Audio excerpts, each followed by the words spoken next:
5 things we learned on Friday of the Australian Grand Prix of F1 2023.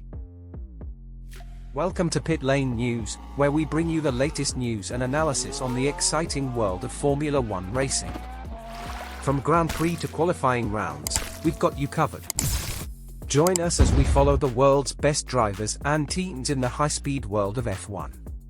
Max Verstappen led FP1 in Australia, while Fernando Alonso appeared ahead in the session that usually gives signs of how qualifying will be.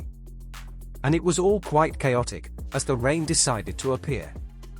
It was Fernando Alonso who finished in the lead of the second free practice of the Australian Formula One GP, held on Friday afternoon in Australia this Friday, 31. The Aston Martin driver took the lead, but there's not much to take away from the performance of the cars. The reason? It was the rain that really shone. The reality is that the time on dry track was about 20 minutes. Almost towards the end of the 20, Alonso managed to score 1 minute 18s887, still using medium tyres, and finished in the lead. Only Sergio Perez and Alexander Albon managed to put on the soft tyres, but the track was no longer suitable for them. For almost 40 minutes, the rain fell and ended up affecting the track. The drivers started using intermediate tyres and no longer achieved representative times for the table. In FP2, at least, there was no problem with the GPS system, as happened in the morning session. Charles Leclerc was the second placed, with a 0.445 second disadvantage to Alonso. Max Verstappen, who dominated FP1, was third, followed by George Russell, Carlos Sainz, Esteban Ocon, Sergio Perez, Lando Norris, Nico Hülkenberg, and Pierre Gasly. Lewis Hamilton, second in FP1, was only 13th in FP2.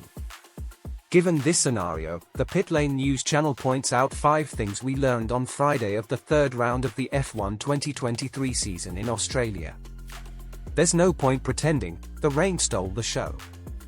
We're going to do our analysis here, alright, but we need to be honest, the rain really messed things up. 2/3 of FP2, the session that most reflects on qualifying, were completely taken over by the wet track. Very complicated. It may make things a bit more random in defining the grid. Red Bull dominates the show even when they say they got it wrong. Verstappen complained of a lack of grip, Helmut Marko said Red Bull got it wrong with the Dutchman setup, and in the end, it was Max who led FP1, the dry track session. It's no use, it's really only reliability that can put the team at risk. In terms of performance, even with mistakes in setup, total and absolute domination in F1 2023. Aston Martin very strong again, comes to try another podium. Despite the rain causing some trouble, we saw once again a very strong Alonso, even leading the shortened FP2.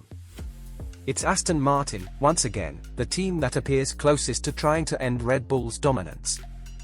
At least dreaming of another podium is possible. Ferrari finally gets excited. Will it work now? Admit it, you couldn't even remember what the animated version of Leclerc looked like. But he showed up on Friday in Australia. Now let's see if Ferrari finally gets back on track, as the impressions left on the first day are positive, after so many disappointments. It seems like a better-tuned car, yes. Hamilton discouraged again, Mercedes is likely to disappoint once more. While Russell came out talking about good news, Lewis Hamilton said that Mercedes made changes that didn't have the desired effect.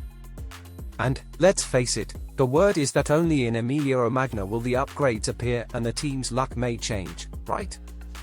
So, it's best to expect another race of suffering for the former Silver Arrows. That's all for today from Pit Lane News. Join our Telegram group where you can get the video notifications faster. Don't forget to subscribe to our channel for all the latest news, interviews, and behind-the-scenes access to the world of F1. Thank you for watching and we'll see you next time.